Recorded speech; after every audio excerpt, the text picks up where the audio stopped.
Colonel Douglas McGregor is a decorated U.S. Army combat veteran, commentator, and author of 4 books, including Breaking the Phalanx, a new design for land power in the 21st century.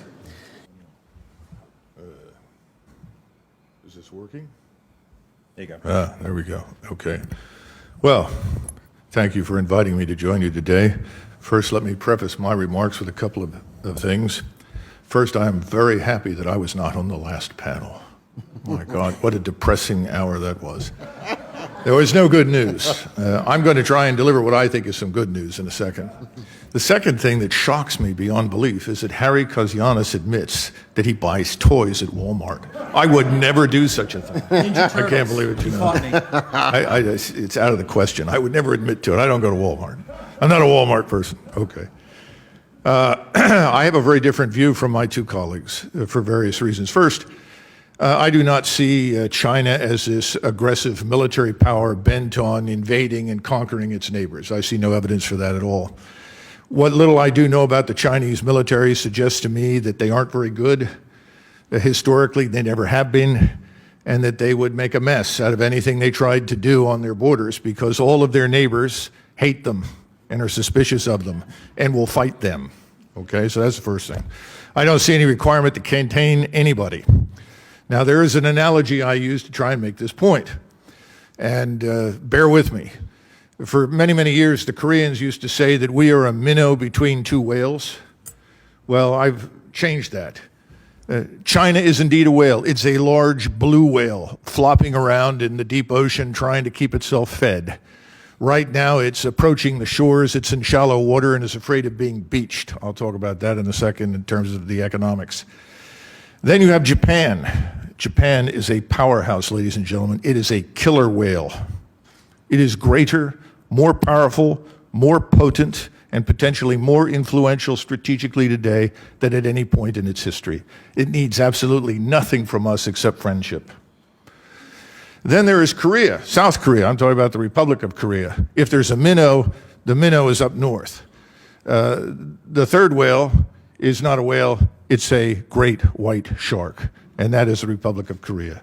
49 million Koreans have an economy that is larger than Russia's. These are the 3 great economic powerhouses in the region, and what they decide to do or not to do, whether or not they get along, these things are vital in terms of global prosperity, global economic stability, and ultimately global peace. Where do we fit in? And I'm going to argue that we really don't.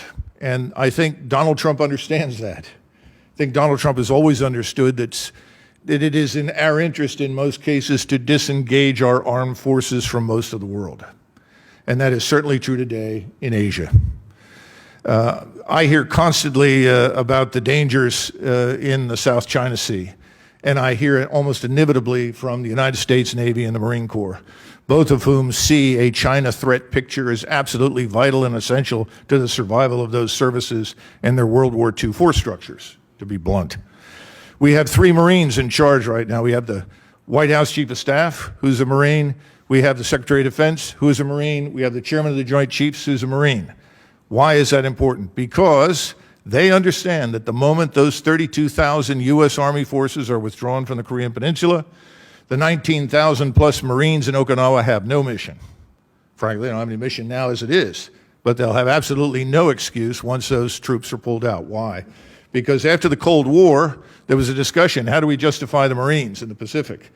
And the answer was supplied by General Colin Powell, who said, well, we'll make them the reserve for the Army on the peninsula. They'll be the backup. If there's a war, they're going to go over and reinforce the Army.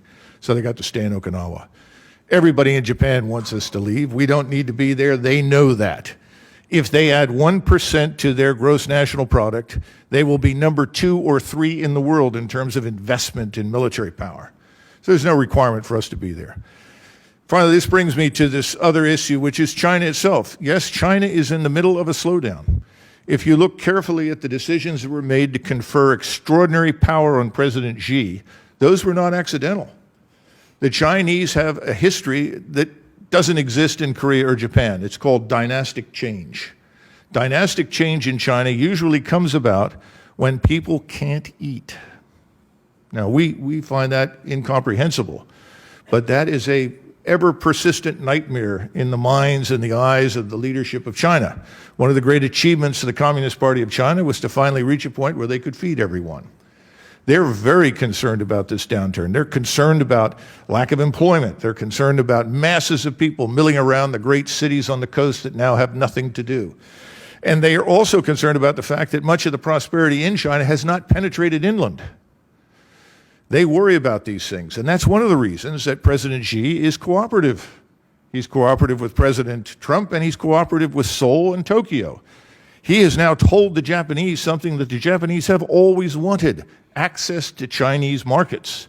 If you go back to the last several hundred years of wars between Japan and China, they were inevitably fought over access to Chinese markets, and the Chinese would keep them out. Xi has now turned around and said, "We welcome you. We will have you as a partner in the One Road, One Belt program." There is no reason for Japanese-Chinese hostility.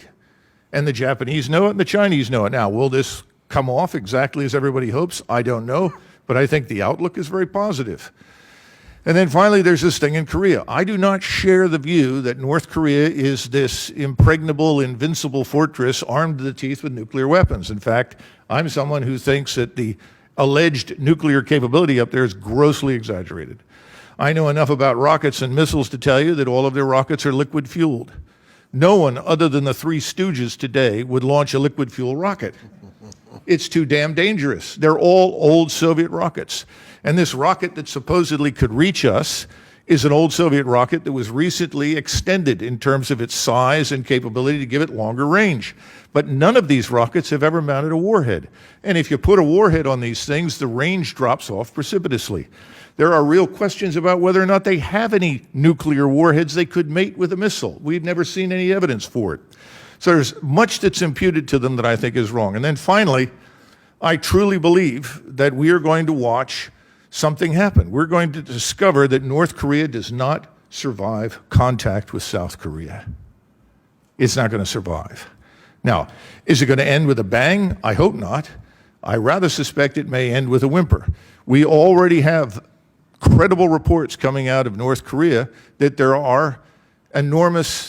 is enormous discontent. And this discontent stems from the fact that large numbers of people in the North actually do know what exists in the South. And these joint industrial zones are viewed as manna from heaven, the opportunity to get in there and improve. So these are my opening remarks because my time's up. All right. So let's focus for a moment, if we can, on China. I'll ask a question, and at the risk of editing the title of our panel, why not holding ground? Why isn't there an option of the United States as holding ground in Asia? And isn't that our policy goal forever? Haven't we been a status quo power? And further, isn't Asia designed geographically and in the distribution of power, which Doug McGregor mentioned, to have a sort of stable balance of power given the water between states? I mean, isn't it maybe the case that as much as more than China's gaining, defense is gaining in Asia because of the technology? So everybody can take a shot at that from the same way we did the opening remarks. I think that Doug's absolutely right in terms of China. This is not the 800-pound gorilla. There's an awful lot that can go wrong there. People talk about China growing old before it grows rich. I mean, the demography is all off. They have extraordinary challenges in terms of their economy. Lots of state-run enterprises, bad banks. I think the challenges internally are extraordinary. I mean, young people are very nationalistic, but they don't like the controls. I think in many ways, Xi strikes me as being both on the summit and the precipice. The question of how this works out, I think, is very uncertain, which I think is why patience is worthwhile. That this is a country that's been at war with most of its neighbors at one point or another. It's had conflict with Vietnam, with Korea, with India, with Russia, with Japan. Its geopolitical situation is difficult. So I think that the good news is that just as they hope they can deter us, they can be deterred. And there's a lot of construction of submarines and things going on in the region, and that's not for the U.S., it's for China. And that's all to the good. Let me take on this issue of holding ground. I mean, As being executive editor of National Interest, I obviously have a fair look at media and how traffic goes into our website. Let me tell you one thing. When we put up articles about weapons and strategy and bombs, those are what gets the traffic. When we put up articles about restraint and not doing something and more pragmatic approaches, they do not get as much traffic. And the way I sort of look at this in terms of holding ground is, as a country, that's not what we do. I mean, think about how our media cycle works. Think about how social media works. Action is praised. Doing something is praised. And that goes into our foreign policy. I mean, if you think about our debates about Iran today, or just different, Russia, all these great power problems, China, everything's about doing something, pushing back. This is the problem that we have with our conference in a lot of ways. We're talking about realism. We're talking about restraint. Those are good ideas. Those are ideas that are very near and dear to my heart. The thing that we all need to do is we need to figure out ways to operationalize those ideas. We need to figure out ways, essentially, to make them as sexy as action, because action is the thing that everybody respects. So I think when we're talking about holding ground, or maybe not pushing back against China because maybe they could fall apart or maybe they have peaked, we have to figure out ways to talk about those strategies and make them, as like I said, as sexy as action. That's a challenge. That's a media problem. To be honest with you folks, I don't have a good solution, but it's something that I think if we are going to push this realism and restraint mantra forward, we have to figure out a way to solve it. So maybe go a little off topic, but I think that really gets to the heart of the matter. Now, you've just explained why my stuff doesn't sell very well. It does. You do well. You're on TV. You do fine. I would put it this way, again, using an analogy, because we tend to mix up Russia and China. One of the things that people don't understand is that the Russians, although you hear about NATO expansion and so forth, are truly far, far more concerned about Japan and China than they are about anyone in Europe or NATO. I think it's important to understand the difference between the two. Whereas China is a giant international business conglomerate that wants to open subsidiaries all across Asia and rapidly overwhelm its potential competitors, control all the markets, and exploit all the resources, which it cannot do because it's got a problem with Japan as a principal competitor in Southeast Asia, and the Japanese are far more popular in Southeast Asia and Malaysia and Indonesia and these places than China is. Russia is very different. Russia is sort of like an elderly gentleman with a bipolar disorder who lives in an old house in a bad neighborhood. And over the years, he's accumulated large numbers of weapons, which he keeps handy because he's absolutely convinced that all of his neighbors hate him and want to break into his house. He's half right. Everybody hates him. That's true. But nobody wants to break in. On the other hand, there are large numbers of Russians in the basement who are all trying to break out. Okay. So that's the difference between China and Russia.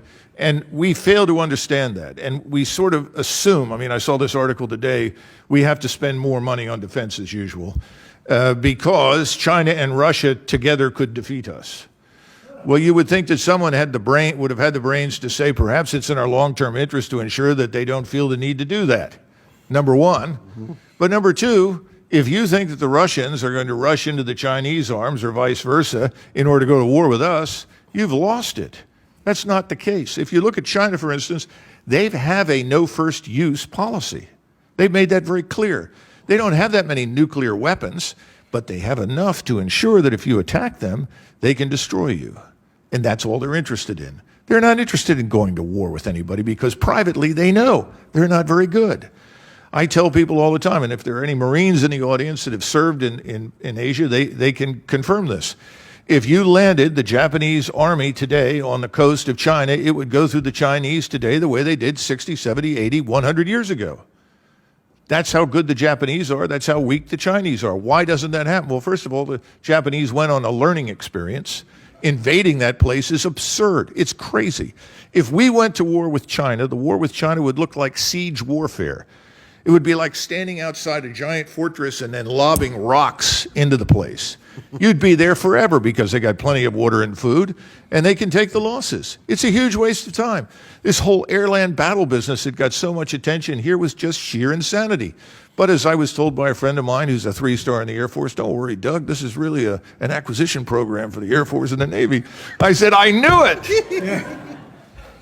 Well, I'm glad that you mentioned nuclear weapons because in speaking of this commission report saying we might lose a war to China, I can't believe people can get to the end of a sentence about the prospect of a U.S.-Chinese war and not mention that war might end in Armageddon, which means it's almost certainly not going to happen, in my opinion. But I'm not on the panel. I just asked the questions. I was going to ask something about Korea. But I think I'll go to the audience instead and see what everybody wants to talk about in our remaining 13 minutes.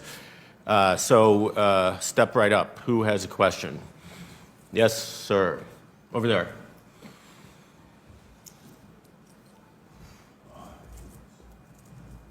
Hello? Very good. So I think something that Colonel McGregor mentioned that was quite interesting is the relative strength of South Korea in East Asia. The current prospect of a rapprochement between North Korea and South Korea, some think actually has been of concern to Japan because it makes likelier the further expansion of the Korean manufacturing base and Korean economy and a further threat to Japanese economic competition in Southeast Asia.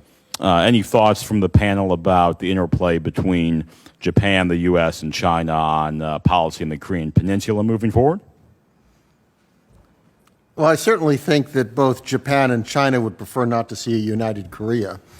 They might not articulate that in public, but that's probably what they would view as their interest. The Chinese certainly don't want a united Korea allied with America and U.S. troops on their border. It's not clear they could stop it, but I think that certainly would concern them. I think that we see China has taken a different position towards North Korea this year. My supposition is out of fear that North Korea might cut a deal with the U.S. I mean, for 6 years, Xi refused to meet with Kim Jong-un. There were no invitations to come visit. High-level delegates didn't come. And then suddenly we've had 3 summits. That, you get a sense, because North Korea has always been very independent, has played the Soviets versus the Chinese. And I think actually would like to have a good relationship with the U.S. in part because the distant balancer can help them and give them space. And the Chinese realize that, and I think that's one of the reasons they're undercutting the question of maximum pressure. They suddenly understood we have to make some overtures to the North. So I think that adds complexity. And the idea of reunification, I don't know how North and South, the point is the North Koreans don't want reunification in terms of political leadership. I mean, they would be swallowed, as they put it to me when I visited. And the South Koreans have their own concerns in terms of cost, political implications of bringing in so many people who've grown up in a socialist system. So, I mean, all those regional powers have a lot of interest at stake. They get very nervous looking at the peninsula. Very briefly, talking with the Koreans who actually are in the joint economic zones, where they are exposed to Korean labor from the North, have all consistently told me that the gratifying news is that the North Koreans are not like the Germans from the East or the Poles or the Czechs or the Slovaks. They're not lazy. They want to work, desperately want to work. They view this as a golden opportunity to not simply improve their lives, but to build relationships with the people in South Korea. So again, I think that if you look at President Moon and my limited exposure to the Koreans over the years at the elite level, particularly the people who are there right now, they are acutely sensitive to China, acutely sensitive to Beijing. And I don't see any evidence that once these two states are integrated, which I think will happen in our lifetimes, that there will be any interest in any aggressive moves vis-a-vis China. I simply don't see any evidence for that. I think quite the opposite. I think the concern right now is that we in the South are dangerous. We have general officers, it's similar to the Navy that keeps talking about the South China Sea and showing those Chinese and so forth. Nobody ever mentions Vietnam and its fortified islands. or its extremely oppressive authoritarian regime, far worse in terms of human rights than anything going on in China, in my judgment. Nobody ever mentions that. It's all about China, China, China. You have a similar situation with the Army. Well, if this falls down we got to go north. Well, that's insanity. Absolutely not. We need to get out of the way. We need to sign a treaty. This is the key to everything. A treaty that absolutely unambiguously ends the Korean War. Beijing wants it, Pyongyang wants it, Seoul wants it, because the people in Beijing, and to a lesser extent Pyongyang, because to be blunt, if the emperor in Beijing wants it to happen, it's a done deal. So the people in Pyongyang are along for the ride, whether they like it or not. And they want absolute assurance that we will not launch a military operation to change the regime. Now, we may sit back and say, well, that's silly, but look at our record. Look at our rhetoric. They absolutely worry about that. So you've got to sign the treaty. Then you've got to turn the Combined Forces Command, which is command of all the armed forces on the peninsula, over to the Koreans. And then you need to start getting out. Now, that schedule of departure, that can be linked to any number of measures that you think are important to the United States, particularly in connection with the nuclear material. But we have to be careful when we go north, and I've had Koreans tell me this. Once you see what they have and you discover it's not much, you don't say that. Do you understand that? You must not do that. We're stupid. We don't understand people anywhere. We think everybody is like us. And if they're not like us, they should be. It's wrong. It's absolutely wrong. We have been there long enough, ladies and gentlemen. We need to get out. There's ways to do it that make sense. I think it can work. But you got a lot of people in the Pentagon who are going to fight like hell to stop this. And they have to be dealt with. Okay, a couple more questions. No speeches, by the way. That's our job. Yes, sir, number one, and then we'll get to you guys, hopefully.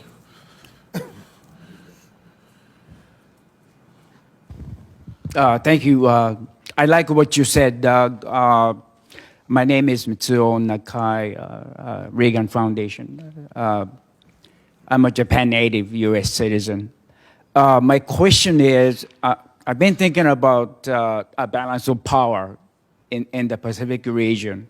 I'm talking about rising China. Is it possible? I'm sure it's possible, but if it is, how? Balance of power. Oh, I think it is. Look, the Japanese, this is another interesting group of people that we don't understand. Japan is ready to be Japan on its own. It's tired of the sort of 70-year apology tour that the Germans are still on. The Japanese are ready to do things, but the Japanese are not stupid people. They've learned enormously from the last 200-300 years of history. They're not interested in embarking upon that. If you look at their policies in Asia, they are achieving today, right now, with their South strategy down to Southeast Asia, everything they wanted during World War II. They enjoy enormous economic influence and power. The Malays want them in. And again, this is something else most Americans don't understand. We've been fed this steady diet of everyone in Asia hated the Japanese. They were all evil. Not necessarily. Not in Malaysia. Not in Indonesia. Even in the Philippines, in many cases, people were very happy to see the white men go away. They saw themselves at the time, not unreasonably, as liberating Asia from Europeans. Now, that's in the past, but it's important to understand that the Japanese do have fertile ground to build economic relations with other people. I don't know that the Japanese need a nuclear capability, but they may well develop it at some point, simply as a deterrent, to ensure that they cannot be taken on and destroyed unilaterally by anybody. And finally, there's a spoiler in all of this, and we shouldn't lose sight of it. It's Russia. Russia loses in Northeast Asia with what's happening on the peninsula. Russia loses with what's happening in Japan. Russia loses given the relationship that we are having with China, because Trump is going to see this tariff war come to an end. The Chinese want it to end. We want it to end. It's not helpful. We'll come to some new modus vivendi. The Russians will lose because the Russians depend heavily on the use of North Korea's leverage against Japan and Korea. And as I pointed out before, they don't trust China. So the Russians are going to be losers. The smartest thing the Russians could do right now is to give the Kuril Islands back to Japan. Very smart move. They're doing the opposite.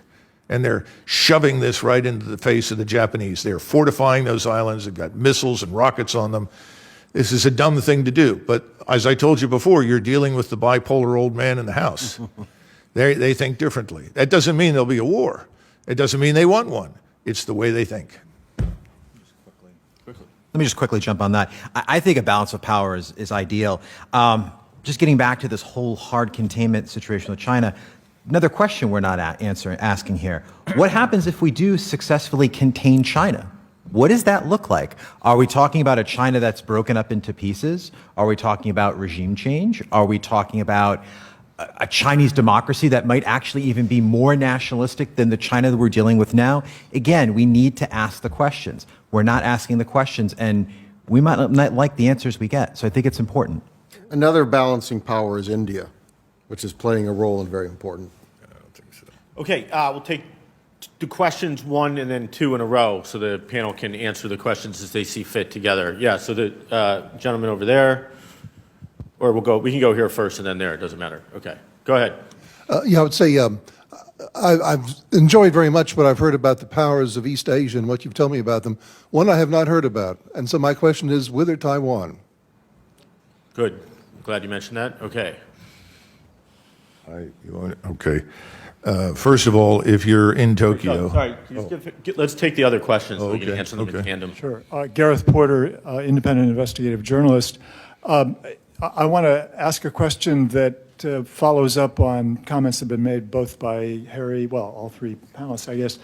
It has to do with the way in which the news media has covered the U.S.-North Korean nuclear peace talks and has assumed as a matter of fact that is not to be questioned that North Korea will not give up any nuclear weapons.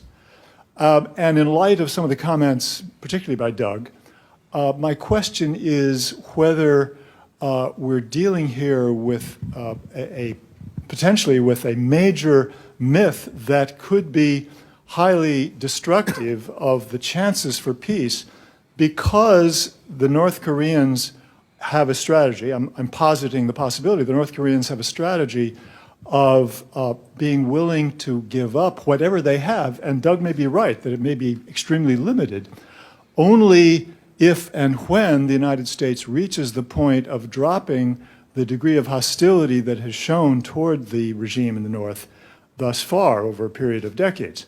And this, obviously, this attitude has been reinforced by the news media coverage, and it makes it very likely that politically the United States cannot reach an agreement with North Korea that is acceptable because of that. And so my question is the problem primarily North Korean reluctance to give up a nuclear weapon or its nuclear weapons, or is it primarily that the United States government, political system, is incapable right now of reaching peace with North Korea? Okay, so we got 2 questions in 1 minute and 3 answerers. So we'll go. We can start with Doug McGregor. One thing to keep in mind is if you're sitting in Tokyo and you draw a circle that you call your defense perimeter, Taiwan is part of that perimeter. If the Chinese were ever to attack Taiwan and land there, they would be at war with Japan. Same thing is true with the Korean Peninsula. The Japanese will not sit quietly and watch the Chinese overwhelm Korea. So I think we tend to view everything through our own lens and what we think is important. This is another reason why I don't think we need to be in Northeast Asia at all at this point. We have a partner in Tokyo. We ought to work with that partner and get out militarily. The second question was about the nuclear weapons. Look, again, I go back to what I said before. Sign the peace treaty and commit to no forcible regime change. Turn over the CFC. And I think you will be pleasantly surprised at the rapidity with which the North Koreans cooperate with the South Koreans. But we then need to leave. Let me just touch on Garrett's question, because I think it's a great question, something we missed in this panel. I don't know if anybody, well, I'm sure some of you saw that the New York Times article that came out on Monday that was talking about these 13 missile bases that were previously undisclosed. Let me tell you something. The New York Times did everyone a disservice. It wasn't the article. It was the headline, the great deception or whatever deception it was. There was no deception. The Trump administration did not sign any sort of agreement that got rid of those bases. The North Koreans, in fact, told us on January 1st, when Kim Jong-un gave his New Year's Day address, that they were going to, quote unquote, mass produce nuclear weapons and missiles. They told us that they were going to do that. The news media in that story should have been ashamed of itself. These are trends that are changing the narrative, that are pushing us towards a conflict with North Korea, and it does not have to happen. There's a way out, just very quickly.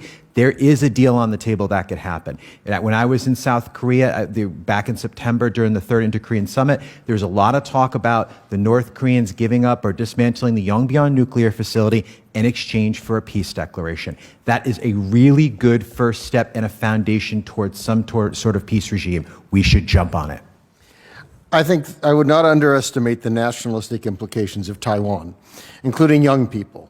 They may like democracy, they may like the free internet, but they believe that Taiwan is China's. And this is not something that's going to go away. I think it's extraordinarily difficult and potentially very combustible.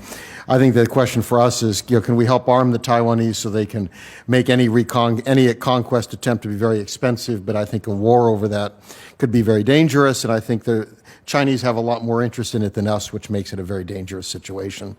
I think the question on Korea is very important. Actually, Harry has a piece of mine up on the website now that makes an argument on this.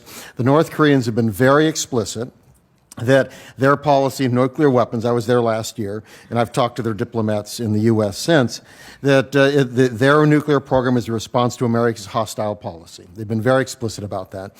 And they have said, the Supreme Leader, as he is styled, has said, and the June summit declaration all say, number one, the North wants a better relationship with the U.S. Number two, the North wants a peace regime. Number three, denuclearization. And the argument makes a lot of sense, frankly, if you look at what happened to poor Muammar Gaddafi. And the North Koreans watched that. And if you want to know what happened to Muammar, you go to YouTube and you can find out what happened when he was pulled out of the culvert by the mob. And it was not very pleasant.